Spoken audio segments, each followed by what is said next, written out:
Bonjour, je m'appelle Corentin, je suis finaliste du championnat du monde de débat francophone et gagnant de quelques concours d'éloquence. Et je voudrais vous parler de l'importance du verbal et du non-verbal, notamment dans les concours d'éloquence.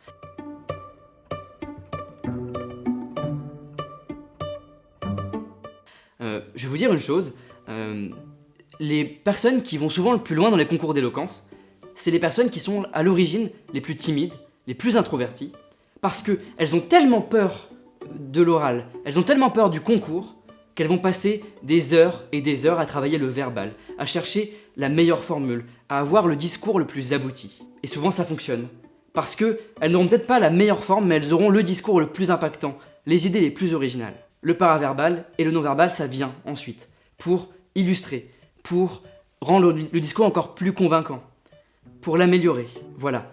Il faut en tout cas ne pas négliger ni l'un ni l'autre, ne pas se reposer sur le verbal parce qu'on aurait une forme exceptionnelle, ni l'inverse.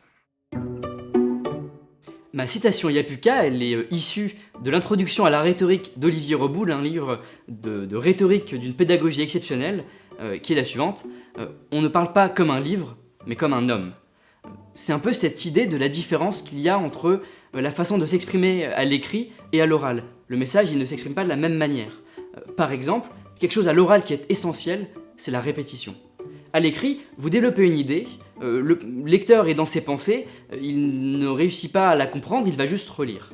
À l'oral, si votre interlocuteur est dans ses pensées, sur sa liste de courses de ce soir, il ne pourra pas revenir sur votre idée. C'est à vous de le faire. C'est vous qui devez régulièrement rappeler les idées essentielles de votre discours. Finalement, vous n'êtes pas un écrivain qui s'adresse à un lecteur, mais vous êtes bien un orateur qui s'adresse à un auditeur.